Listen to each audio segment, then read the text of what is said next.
ready, and we are live. How's it going, Mets and overall baseball fans? Thank you guys all so much for chiming in for the latest podcast here on WardyNYM and soon to be on another platform.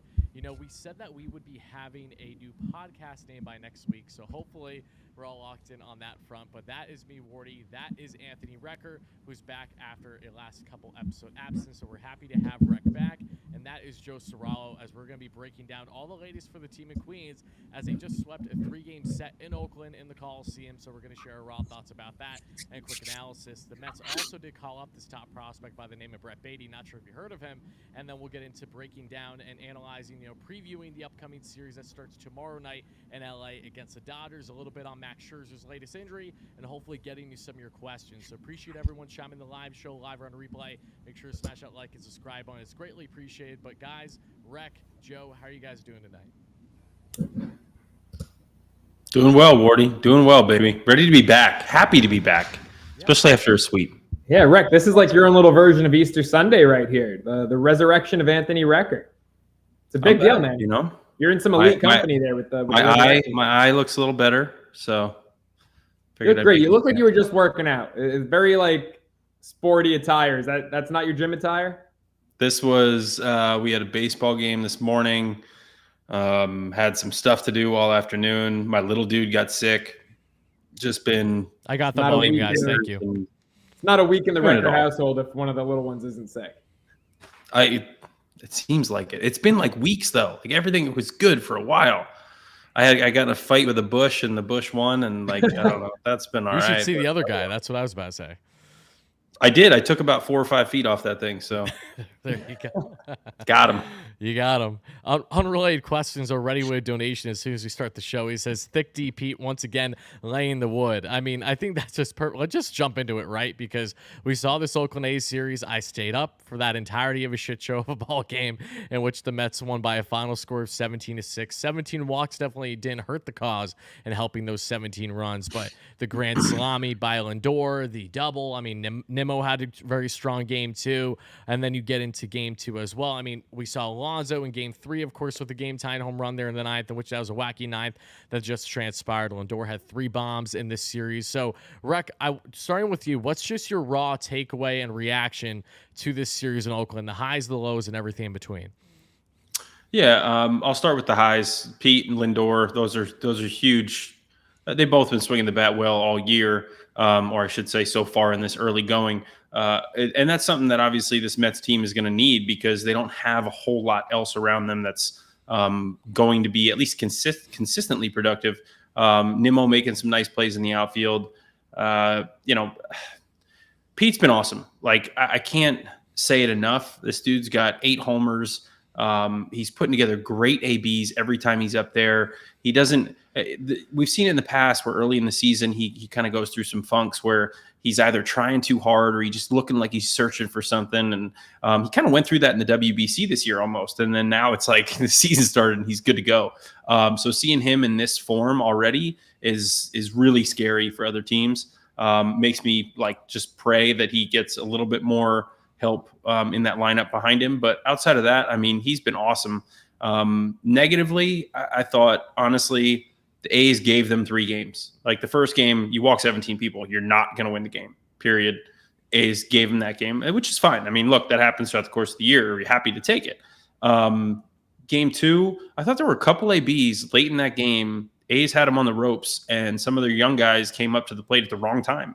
And they just put together really poor ABs where they bailed guys out, where they bailed relievers out, and kind of handed the Mets, okay, we don't want this one, take this one too.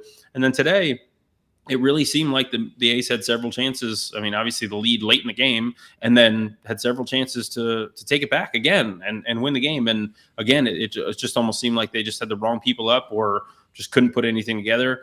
Again, 162 game season. If I'm on this team, I'll take it. We won all 3 games. But I don't feel good about it either. You know what I mean? Like you're leaving this one going, okay, at least we won those, thankfully. As again, throughout the course of the year, you're going to have that and you just got to take it and be happy about it. But I definitely need to see more out of this lineup and out of the pitching staff. I mean, at times it's the bullpen has been good, not great, but there's been some moments that just scared me, especially in the series. Like we saw it yesterday with Ottavino. I thought he got himself in trouble, ended up getting out of it. Again, kind of got helped. Today, Curtis, obviously, Langoliers, by the way, is a stud. I've liked him for a couple of years now. I thought trading him in that Murphy deal was way too much. I love Sean Murphy. I think he's one of the best catchers in the game. He was but I part think of the Langoliers trade. I wasn't even aware stud. of that. Oh yeah. He came over for Murphy. Gotcha. The kid's an absolute just baller, and so yeah, it's interesting. Just him coming over there, and I'm sorry, wait, maybe he was part of the Olsen deal. Am I jumping the gun here? I know he came over in one of those deals. Oh, it was one of them. One A. But anyway, kid's an absolute stud. So it's pretty. He can rake, man. So it doesn't surprise me that he did a little bit of damage this during the series. But again, to me, it's just the Mets got 3, good for them, but they got to play better. Period. And I think they're going to need to just start doing that right away because they got a really big series coming up. Yes, they do. What about you, Joe? Yeah, big series coming up. Big pitching matchups coming up. No days off against the Dodgers. These first 2, at least. Wednesday, they're kind of facing a softballer.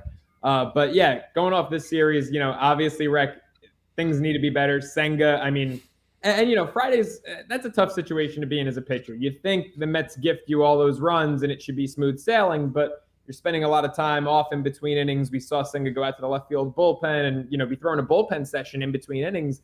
So I kind of understand why, he wasn't really comfortable, wasn't in a groove and a rhythm. But it's like for every guy you can nitpick in that bullpen, this series just once again showed us David Robertson has been absolute nails. I mean, I know it's early. I know it's 9 appearances and he hasn't allowed a run, but, I was saying when Diaz went down, which is crazy for a guy who at times in his career has averaged 4.5 walks per 9. But it's like Diaz went down, and I was like, it's impossible. You're not going to get that lockdown 9th inning ever again from anyone else. And here we are, David Robertson. I mean, small sample size, but he's been as nails and as locked down as you can ask for. It's been ridiculous watching him. So, yes, there's some guys in the pen. I mean, guys all around who it's like you're waiting to wake up a little bit. But Robertson's looked damn good. I feel pretty good about this bullpen, although seeing a guy like John Curtis pitch in a 1-run game in the 8th inning, I don't think anyone drew that one up in the spring. Yeah, I mean, I've been a big fan of John Curtis throughout spring heading into the season. Today obviously wasn't in his favor, so it doesn't do me any help. But I have been a heavy advocate of D-Rob, and to see him again when the Mets acquired him, had around 4 walks per 9 last year. So very Adam Ottavino-esque when they initially acquired him over a year ago. So it's nice to see him be so strong in this closer role that he wasn't expected to be in to start the year.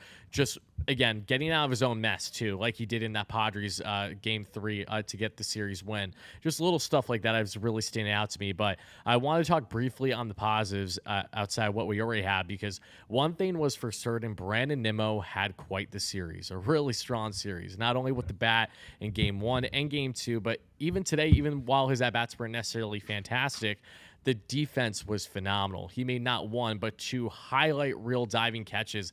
The second being what could have potentially been a game-winning run should the A's have gotten that single there. He saved that game. Yeah. That game was over if that ball lands. Exactly, and that just shows you it's crazy. We were talking about in our group chat. Rec, you brought up George Springer, and it's nuts how many fans are writing off Nimmo, not just to put him in the corner, but to not even want him on the team entirely. And here he is as one of the top center fielders in the game right now. Really couldn't have got off to a better start on that new contract to stay in Queens for the remainder of his career, but he just looked lights out in this series. I think Lindor as well, highlighting him just a little bit more. He really looked solid with the bat in this matchup. And don't get me wrong, I understand that the pitching was wily. It was all over the place. So naturally, you expect him to barrel some pitch as well. But especially get that grand slam is huge, just because we've seen how the Mets have looked with runners in scoring position to start the year. And it hasn't been consistent as all. They got a good portion of those runs by just walking them in, or, just fluky stuff that was happening in Game 1. But Lindor was barreling the ball, hit an opposite. He had a bases clearing double. He had 7 RBIs in Game 1, which was nuts. And then had 3 home runs total this series, including his 3rd in the series finale. Pete Alonso, I'm not going to harp on much more, Rec, because you did a great job. Already leads the league with 8 bombs. I was asked this on SNY the other day, so I kind of want to ask you guys right now, do you think that Alonso actually has a realistic shot to challenge Judge with the record from last year? Rec, let's start with you. Okay, so you're talking about just the American League, which obviously Pete doesn't qualify So for, but let's just say just hitting he's gonna hit at least 62. 60. There's no record. Yeah. Yeah, no record, but I understand what you're saying. Does he have a realistic shot? Yeah, it's Pete Alonso. This dude's got tons of pop. The pace that you have to be on. I mean, what did he hit his first year? 53, right? 53. He's on pace right now for 69. He won up to Hey, Judge, hey, correct? Like he came up and won up Judge, who had hit 52 the year before, right? Yeah.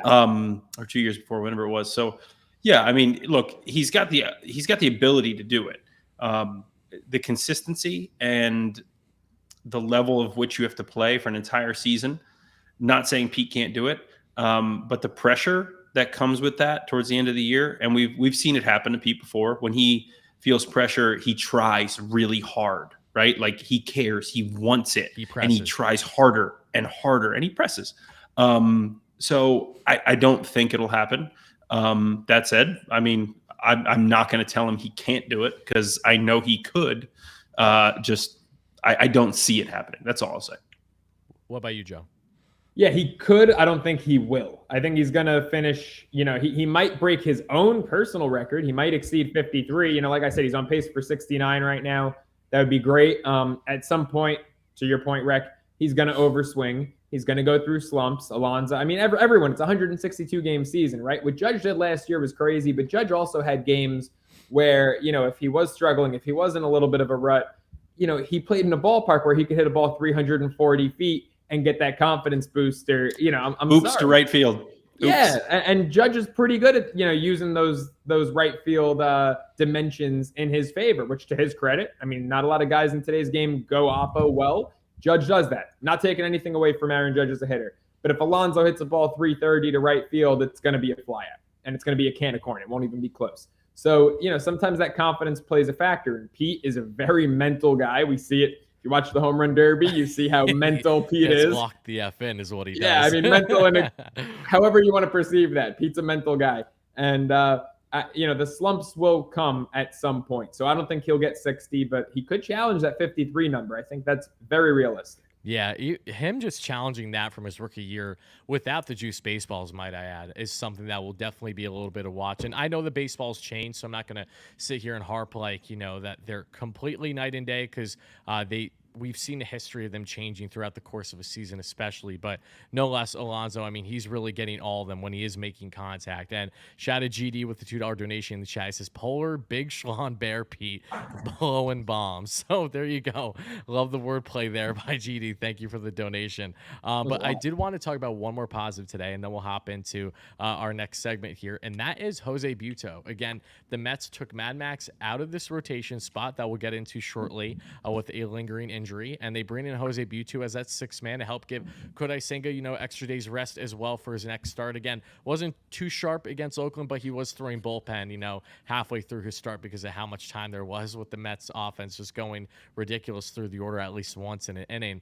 But Jose Butto, 5 innings of 1-run ball. This was the perfect outing for him that you could hope for. I thought when I first saw this happen with Max, there's no better time to slot Butto in if the Mets are going to give him some experience this year than to do it to start to get his confidence a little bit up against an Oakland A's team and kind of go from there. So, Rec, Joe, do you have anything to add on Butto? Because I was, a little pleasantly surprised on what we got from him today. Definitely kept the Mets in this ball game. I thought he looked great. I mean, coming into this year, I feel like people were knocking, the Mets pitching depth, and Quintana goes down, and then Verlander goes down, and it's like, oh, we have no one. And Jose Butto, who was our 8th or 9th guy coming into the year, obviously remember his debut, right? That Sunday slugfest at Citizens Bank. That they still won. Right, exactly. It was like 14-12 or something crazy. But he came out today, and I thought he had the best start out of any of our starters this whole series. He looked great. He had command, which I always thought he kind of struggled with a little bit. I just thought all of his stuff was really sharp. And, Butto he left a really good taste in my mouth. And, Verlander's going to be back soon. And with Cookie struggling, if anyone else should go down at some point, it's a long year. I feel pretty confident in Butto's abilities. So Pete's getting a reputation on this show, and you're getting some taste in your mouth from Butto. Okay, that's good. I'm glad we're off to a good start, guys. Good start. Look, you nailed it. I mean, throughout the course of a 162 game season, You're going to have people go down. You're going to need people to step up. And this is a good sign for the Mets that they have guys who, we knew McGill and Peterson could step up if needed, but it's a really good sign that they might have, another arm who can step up when necessary, and they're going to need it. They're going to need more probably at some point this year. So, which is a scary thought, but just the way it's going. So it's good to see. All right. Well, with that being said, let's hop into our second topic today. Get that taste out of your mouth, Joe. Yeah, let's get that. Yeah, taste the out of your group mouth. chat's loving the taste in my mouth. Get that out of your, You should, get that out of your mouth. As soon as you said You don't it, want Joe, that. I was just like, wait, pause. Great stuff. But let's talk about even greater stuff, and that is Brett Baty getting the call up today. Funny, the announcement happened. I was in my car about to park in D.C. for the Guardians Nationals game today that we will not talk about. We're not talking about that. We're not. We're not talking but we about are that. talking about the Brett Baty news, however. Give Shane Bieber 6 runs of support and lose. Dude, Bieber was not sharp today, but we'll leave I know. it at that. We'll You tell me, Cleveland, you tell me he's got 6 runs of run support against the Nationals. I'm thinking like they forget winning. I'm thinking they cover like -2.5 at least. Well, and then the bullpen, which was the best bullpen in the big leagues last year, is what gave it up. Yeah. 4 runs in 3 innings, or less than 3 innings, right? Because the Nats walked it off, like 2 innings and change. Awful. But yes, Brett Baty. There was something in the YouTube chat that I saw that I need to discuss when it comes to Baty. It's jumping the gun a bit because it's assuming that he comes up here and he starts hitting. Go ahead. But someone said, I think the guy's name was 5-Speed. Should McNeil hit 3rd and Lindor hit 5th? And I've been a proponent of this for a while now. And I think the only reason you can't do it right now is because there's no protection at the bottom of the lineup. True. 7 to 9's been pretty ugly. But if Baty comes up and you hit him 6th, and all of a sudden Lindor has some protection behind him in the lineup to see some pitches in that 5 spot, I think at the rate Frankie drives runs in, that would be a great lineup to bump McNeil up to 3, get a guy on base. I know, he's only hitting about 200 to start the year, but we all know he's a great hitter. Have a guy who gets himself on base all the time in front of Pete and Frankie. I think that would be great. Are you guys that in love with does Marte have to hit 2nd? I mean, if you want to break up the lefties, which I would rather leave Lindor. I would rather leave Lindor in the 3 spot just because this dude's got some pop right now. He's raking. I shouldn't say he's raking, but he's got pop. I mean, he's hitting homers. So to me, you want those guys to get as many at bats as possible throughout the course of a season, and that's why we've seen the Aaron Judges and Mike Trouts and these guys start hitting 2nd now instead of hitting 3rd or 4th. So to me, it almost makes sense to leave Lindor in that 3 spot. Okay. I would rather see McNeil switch with Marte. That's because I don't care if I have 2 lefties leading off the game. I mean, especially with the way Nimmo takes pitches and the way McNeil doesn't matter if it's right-handed or left-handed to get a knock off anyone. I'd rather almost do that. And then you give yourself a shot, behind Pete, whether it's with Baty hitting 5th, then Marte, there's different ways you can do it. But this is all predicated on the fact that Baty comes up and rakes, which we don't know that that's going to happen, and it might not, which is fine. The one thing we can't do is look at this kid as a savior right now. Thank you. For an offense that isn't really, clicking outside of Pete and Lindor. And I'm just nervous about that.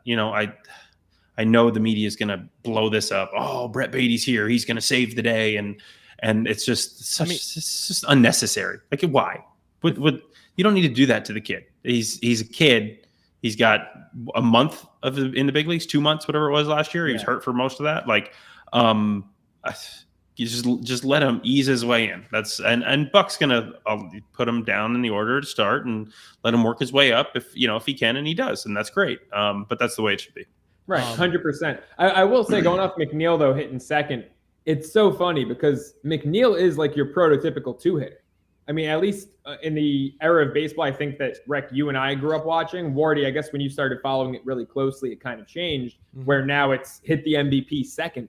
But growing up, the 2-hitter was always a high average, high contact, low strikeout guy whose main job was to get the leadoff hitter over for the 3, 4, 5 guys. And McNeil manipulate the barrel. Right. I mean, like the guy who, I think of the best Mets team from when I was a kid, 06, LaDuca was the 2-hitter. He hit 316 that year. high contact guy. Paul LaDuca didn't strike out much. That was the two hitters' job. Get the leadoff hitter over. Now it's hit your MVP second. Mike Trout's with the Cubs, they were hitting Chris Bryant, all that stuff. What happened to those catchers hitting 316, man? God. I know. Hopefully, got these bums hitting 200 I blame now. And I know. That's what I'm saying. It's my fault. This is my fault. Speaking of catchers, I want to go back to the media aspect a little bit with you, Rec, because I hope that I've already seen one article kind of talking down on Francisco Alvarez, and we already have some fans out here having the audacity to call him a bust when he's had a handful of games in his 21-year age career. Don't get me wrong, as Joe has been emphasizing, his swing is a little bit loopy. He's still pressing. The defense has not been much of an issue from what I've seen. He's let a pass ball here or there. He had this one play. That pass ball yeah. Was it in the ninth today? Yes. Yeah. That was brutal. That can't happen. No, that can't happen. I'm not disagreeing with that, but yeah.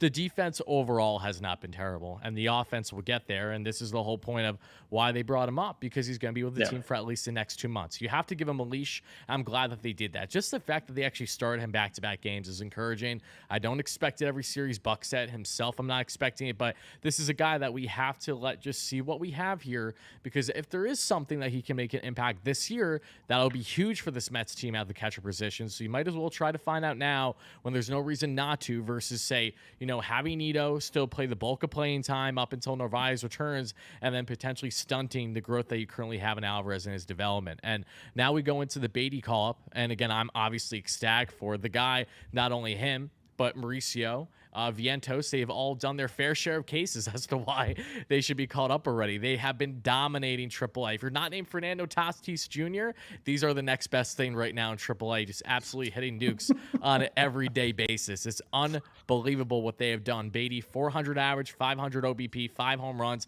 15 RBIs. Pretty sure he's still leading the entire AAA or close to in exit velo, right around 100 mile per hour, just barreling baseballs left and right. And I love that he hits for opposite field.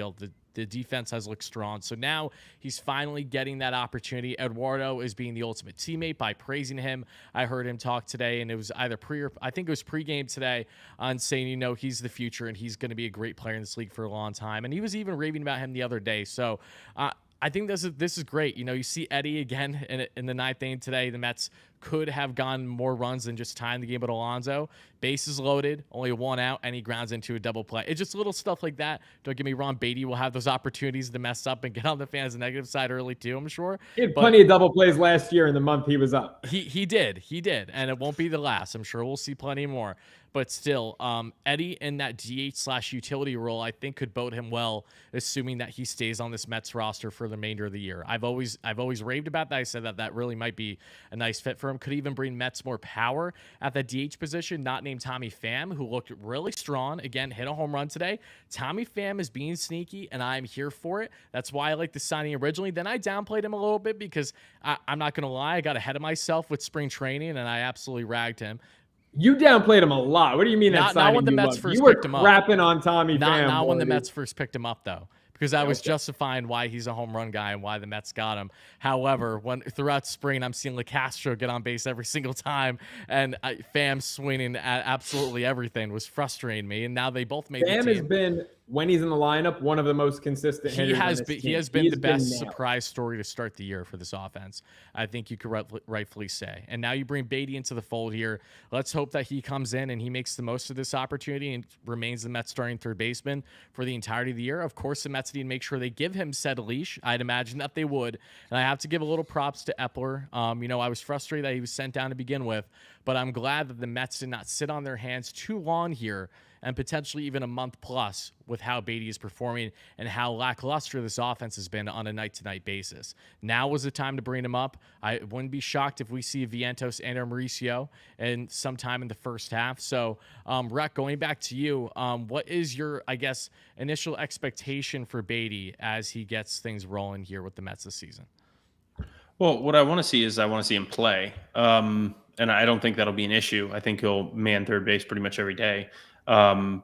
I think what worries me is what's going on with Alvarez right now is, you said it's nice to see him get 2 days in a row. I don't want to have to say that about Baty. Like, I want this guy to come in here, play every single day, get his ABs, and really get that leash, that long shot. because he's got the ability to, really help out this lineup, really help out this team throughout the course of the year. What he's done so far in AAA is that whole team. I mean, these prospects, it's just stupid. It's so every much fun night to you just watch, they all hit homer every night. It's like, what? Like, what is going on? And AAA was not that easy, especially the IL. Like that league was awful. I mean, I know they use a big league ball now.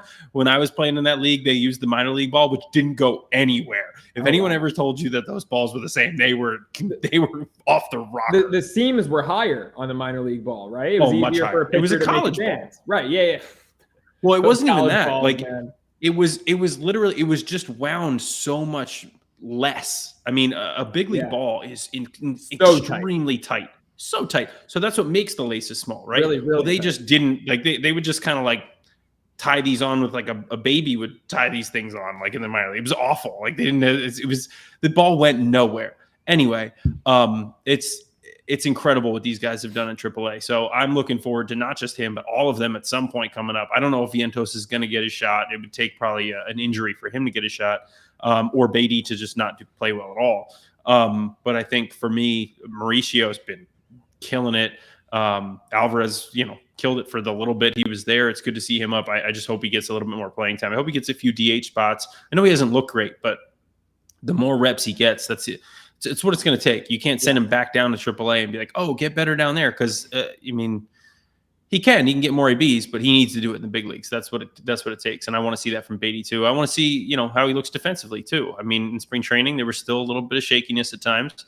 So it'll be interesting to see. Speaking of Escobar, that play he made to end the game today on Asturi Ruiz, I know it wasn't like a flashy play, but that's not an easy play with that dude flying down the line. That's elite speed. Made the play. So like that was like, all right, good job, Eddie. I know you just got in a double play, but he didn't let it. That's a pro right there. He didn't let it affect him going out there on the field. So just I hope Baty gets that opportunity to do all those things, and I hope he runs with it, man. I'm excited for this kid. Joe? I will say for Eddie, if you want to point to one bright side, there's not many. I get it. His defense this year has been way sharper. Dude, he's in the 98th percentile in his position right now in outside average. Early last year, he was like especially bad in April. Yep. His defense this year has been off to a great start. So, he's still – there are guys like – I'll point to the example of Murph, right? Daniel Murphy, when he was raking, it seemed like playing Gold Glove defense. When he was in a rut at the plate, you saw it roll over to the field. So to Eddie's credit, and this just has to go with him being, just a veteran and a smart guy, for all of his deficiencies at the plate right now, he's helping this team in every way he possibly can. And right now, he's playing really good defense, but we just can't afford his bat any longer. Yeah, no, great points by you both. And again, we're all excited to see what Baty can do. Like I said, I've been raving about him since day one. I mean, even Eric Chavez raving about him, calling him MLB ready. I'm just chomping at the bit to see him with this ball club, and now we're seeing it. So we'll see how he runs with it, and hopefully, again, him staying up for the remainder of the year and having an impact on this team. Because, again, it's a guy like Baty, it's even to a lesser extent Alvarez. These are the internal options that could drastically impacts what you do leading up to the trade deadline should you get production out of those respective positions from the youngsters. One last thing I did want to add, just because we haven't spoke about it, not that it means much. We obviously know from the other day that Dennis Santana was DFA'd. I don't know if he's going to be picked up or sent to the minors. He was just pretty much an innings eater for the Mets. Had some nice stuff, but, overall to start the year didn't look overly sharp. Wasn't throwing the fastball as much as I would like either. I know that, Joe, you really weren't high on Santana. What did I write in the group chat? I want Dennis Santana sent to Mars. Yeah, I mean, he was sent somewhere. Maybe not Mars, but, he was certainly Syracuse sent is probably worse. Sorry for everyone in Syracuse watching. It's a nice little college town. Come on, Joe. I mean, I don't know. It was hostile territory for me when I was there. Bonnie's beat Syracuse, Christmas break. It was a good time back in 2018. So they weren't too nice to me. Well, reliving the glory days. Yeah. I got you. Yeah. That's justified. I do that all the time. Back in my day, when that was like 4 years ago. All right, guys. Well, Mad Max has been injured. We know that. That's why he was skipped and why Jose Buto started in that Oakland A's series. And, some people on Twitter were commenting, this is a massive deal. We're seeing, 39-year-old pitcher already dealing with an ailment. Like, this isn't surprising, but this isn't good either. Dealing with that right side lower back, just lingering issue. He got imaging done. There was nothing overly concerning, but he said that it would have been selfish of him not to just give himself a couple days rest, because apparently this type of injury is something, if I just give it a couple days, then it's going to fix itself and I'm going to be back to being A-OK and 100%. So he will be pitching this Wednesday in the series finale against the Dodgers, which is a day game. I want to say it's around 4:10 noon Eastern time. Noon? 3 Eastern, noon Pacific. Okay, yep. so 3:10 Max Eastern, versus the bench. Eastern. I mean Noah Syndergaard. Yeah. But starting off with you, Rec, what is your concern level, if at all, with Max here? He threw yesterday. Again, he's all lined up to pitch Wednesday. But, we know how fragile this rotation is, with JV having yet to even make his Mets debut. So when you look at something like this, is this something to be concerned about as the year goes on? Yeah, I mean, this has been my concern with him since they signed him. Because the year before, when he was with LA, he missed a playoff start or had to get pushed back in the playoffs because of this lower back. It's been that was a dead arm. Wasn't that a dead arm? Oh, it was dead arm? I thought it was just lower back. That was dead arm. Whatever it is. I mean, but was it last year with the Mets that he had some lower back issues down the stretch? He actually, I think he said that was, okay. We've seen this pop up. And I guess my concern isn't right now. It's not that Max isn't going to pitch 27 times this year, whatever it is. My concern is that come October, we're going to have some of the same issues of, is he 100%? Is he Max? And if he's not, this team's not going to win the way that they're meant to, or that we all want them to in the playoffs. And so that's what's concerning to me. This lower back tightness, a dead arm, oblique, it's just all I'm not trying to be a dick, but old man, this is old man stuff. It happens. I get it. I know, but I don't want to put my chips on that being healthy and ready to go come playoff time, because you have no idea when it acts up. He says he doesn't want to be selfish and make the start. If it was playoff time, he probably would, but would he be 100%? Would he be the guy that we want him to be? I mean, he would push through it because that's who he is, but he wouldn't have his best stuff. And that's where it scares me. It's not necessarily that he's going to suffer throughout the year and not have a great year. And, it's just come October. I just want to make sure this guy is healthy, that JV's healthy. They're ready to go and give us everything they got. And I was worried when we signed Max that wouldn't be the case. And I was worried when they signed JV that wouldn't be the case. And this doesn't do anything to change my mind. Joe? Yeah, it's kind of funny. As we were listing those injuries and I was correcting you, it was the dead arm at the Dodgers. Oh, last year it was the oblique. I just had an oh shit moment where it was oh, well, no, at least the back hasn't been a recurring issue. And now it's wait, but he's got 82 other issues. Look, this is to be expected with Max, right? And I said it coming into the season. I said we were probably going to see 2 10-day IL stints. Whether or not he was actually injured or just needed a break, a skipped start. I'm honestly not reading too far into this. If he went on the IL, all right, maybe there's some cause for concern. But we knew with Max and JV both, hovering right around 40 years old, that both of them, even if they were, fully healthy to come into the year, both of them were going to need a skipped start here and there, whether it meant a 10-day IL stint or whether it means what we just got. This came at a perfect time. You had the Oakland A's, a team that you were pretty much guaranteed to at least win 2 out of 3, if not sweep. You were able to plug Buto in there with, a 2-0 series lead already. You still got the sweep. You got the win.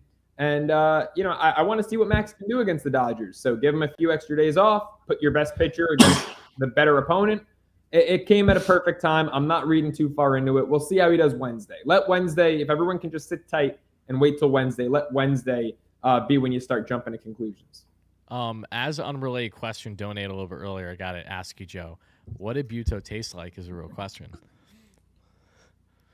Give the guy credit. He's been eating his pineapple. I'm very considerate of him,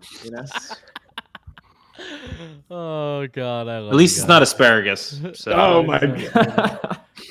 GD with a $2 donation says, we need 7-man rotation for our old men. Now, a 7-man ain't going to happen. I mean, even a 6-man, I'm not surprised that it's happening because we heard it heading into the season, but it's nice to see actually the Mets kind of doing it, because it's something where you hear these rumblings, oh, maybe they could do it, this and that.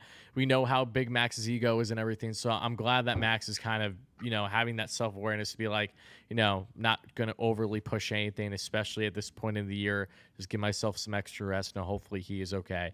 And as we highly anticipate. Now they need Cookie to pitch a little bit better. We do need Cookie to pitch a little bit better. Again, I'm just happy or that go to the bullpen when Verlander comes back. we didn't even talk. Yeah. Yes, we didn't even talk about this in the recap of the A's, but we gave the Mets 5 innings of 2-run ball. Wasn't necessarily strong. Wasn't flashy. The velo's still down, so there's still natural concerns on that front. But I'm just happy that at least that was a nice stepping stone for him. Hopefully a little bit in the right direction, but. I think we're in universal agreement, unless you feel differently, Rec, because Joe and I feel this way. Once JV returns, I feel like that as long as he's healthy and still ready to roll, McGill has to be in this rotation over Cookie, assuming the Mets go with a set 5-man and then push Cookie, say, to the pen, or maybe have Cookie as a 6-man, or his rotation spot is fluctuating kind of throughout the year based on what is best fit for the top guys in rotation. What do you think? Here's it's all... Sorry, Rick. Real quick. Yesterday, both runs were first inning runs, right? No, they were in the second inning. No. Oh, okay, second. Because I was going to say Cookie's first year with the Mets when he was injured the first few months, 2021. All in the first inning. Yep. First inning home run. If you're putting money on anything, someone on the other team to hit a home run in the first inning every freaking game. So I worry about Cookie early on in games. I don't know if he can be in this rotation much longer. He might be ready for the pen at this point in his career. Yeah, I mean, I would say that it's just all going to depend on what the situation is. Come whenever JV's back, whenever hopefully they have enough healthy arms that they can move Cookie somewhere. The right move would be to allow McGill and Peterson to both be in this rotation, along with obviously Max and JV. I'm not going to say like it's the only move yet, because I don't know what the bullpen's going to look like on that day. I don't know what the starting rotation is going to look like on that day. So I would prefer seeing Peterson and McGill in the rotation. That's where I'll leave it. Okay. All right. Well, with that being said, let's jump into our second and last segment. Pretty much our last, because we've already answered a good bulk of questions, so we don't have too much more time. But the Dodgers preview, again, starts tomorrow night. Joe, what are the pitching matchups? Let me hear them. Monday night, Dustin May versus David Peterson. So it'll be the second straight year. I'm going Monday night. If any West Coast Met fans will be there, hit me up, DM me, we'll meet up. I'll be there for DP versus Dustin May. Tuesday, McGill going up against Kershaw. So I really wish we had Darren Ruff for this one. Facing Kershaw yeah, right. And then Wednesday is the pitching matchup I can't wait for. I might have to cop a last-minute ticket for this one. Max Scherzer against Noah Syndergaard, who is currently questionable on the injury report, as they're expecting his period to roll around Tuesday night. Right? I thought you were being serious for a second, because I'm like, don't tell me. This is a true question. Is Noah actually going to pitch Wednesday? He avoided the Mets twice last year. I really don't know. I mean, is this worthy of a wager? Like, that's almost how I'm feeling. There should be a betting line on it. Like, will Noah bitch out? You know? I would say at this point, yes is like a minus 200. Meanwhile, this is Rex's old teammate. Part of me feels bad. I can't wait. No, I'm gonna text Noah your address, because please do. Please Joe literally went out of his way to be like, Noah it looks like another photo. Homeless guy in LA who hasn't gotten a haircut in 3 years. Let's never forget early summer last year. Joe did a quick drive and went to meet Noah and take a photo with him, to do the same photo he did with him. I had to recreate a picture from 9 years earlier. And I will say, Noah Syndergaard, fuck him now. A friend of mine was talking about the dating scene in LA the other day, and she described it to me as like going out to dinner with brick wall after brick wall. And talking to Noah was like talking to a brick wall. Oh, I believe it. Yeah. Now, lights are on. No one's home. Beautifully said. All right, guys. Well, let me ask you this. Starting off with you, Rec, what is your prediction for this 3-game set in LA?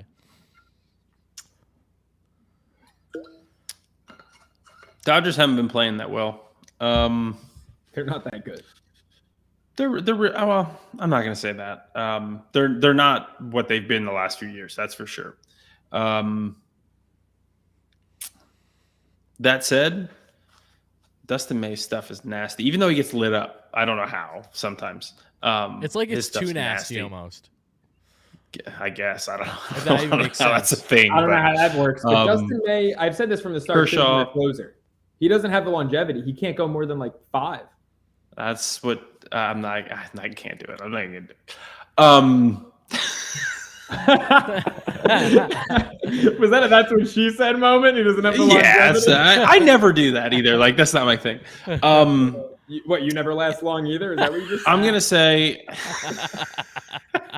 You guy, this guy. I'm gonna say the Mets win the Syndergaard game. He hasn't been good still.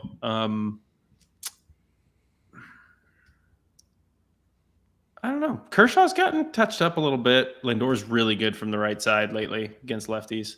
Last couple of years, I'll take the Mets 2 out of 3. I say they drop the first and win the next 2. Joe, I'm thinking we win 2 out of 3. I'm thinking I don't know which of the first 2 we split, but I'm feeling a split there and then a win on Wednesday in the rubber game. I love it. I will make it 3 for 3 by saying the Mets will go 2 for 3. And it's funny, my prediction when I was on SNY the other day, I said the Mets would go 5-5 over this 10-game stretch. And after seeing the series sweep, I'm hoping that I'm proven wrong, right?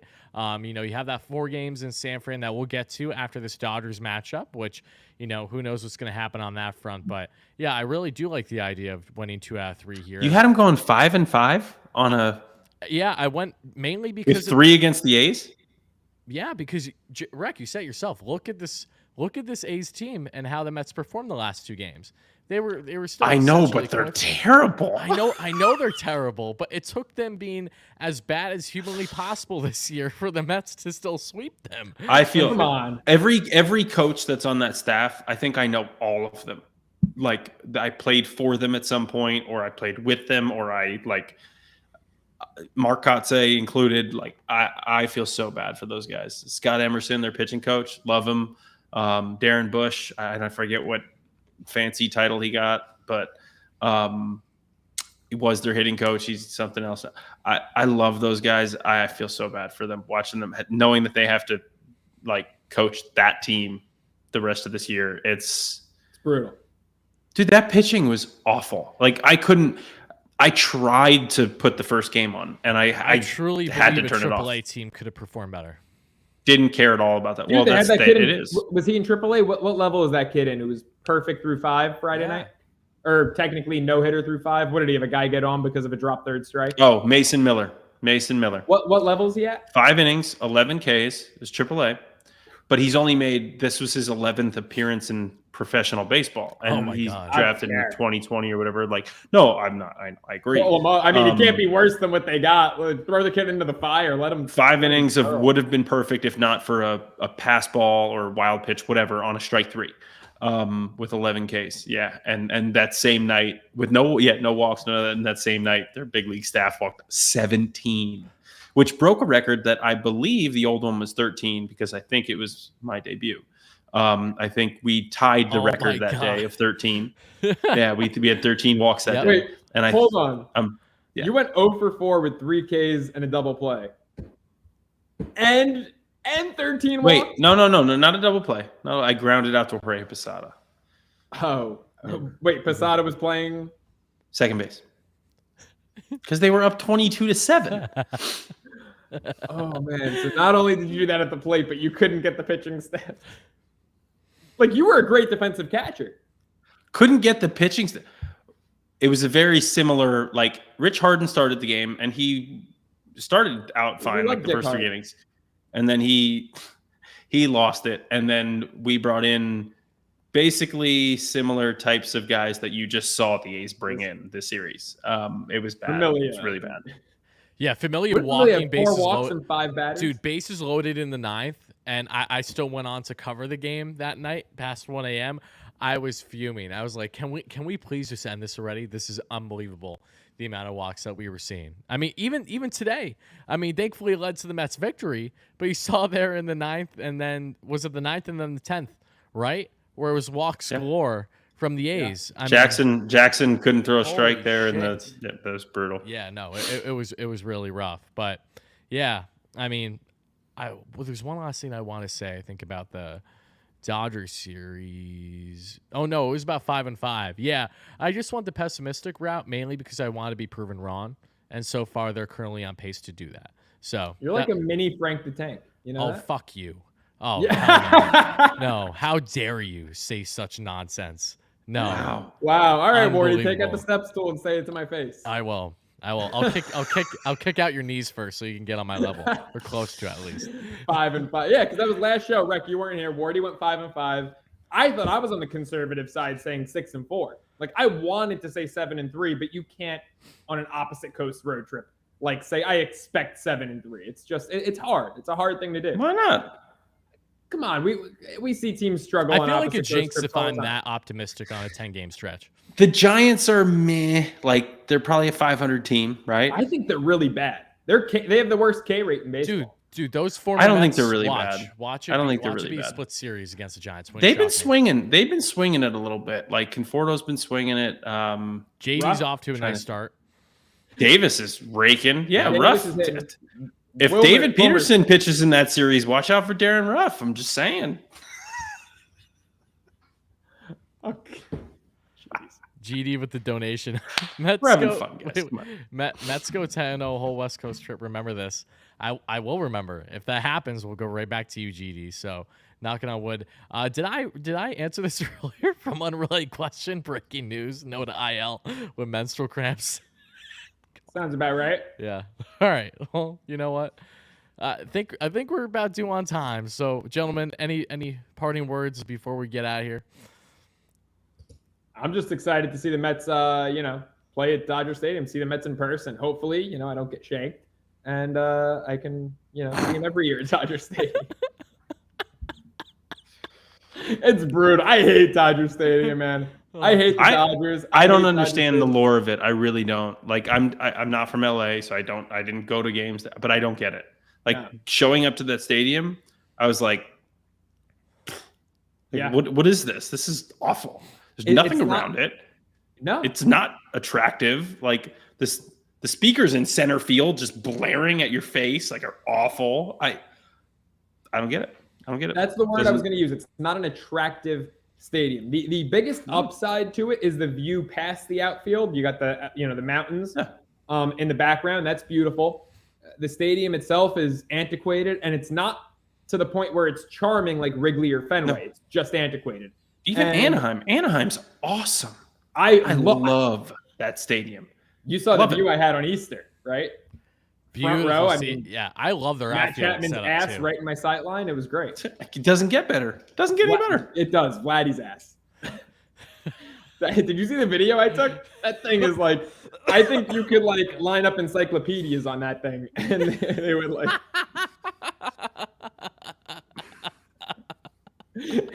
I'm talking yo. Right. But I guess that's a matter of like your taste, I guess, because I mean, we just have different tastes. It's a dump truck. I mean, it's not. Yeah, I'm not. That's not my thing. Like, I'm not just like. Nah. He's no you. It's not, but it's a dump truck. Where are we going with this? Why are we? His is more from eating than from doing squats. We'll say that.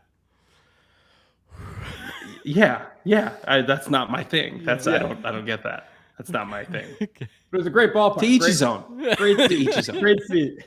But yeah, Dodger Stadium. I just want to make it back alive. I just hope I get. I'm just surprised you went with him of all like Vladdy.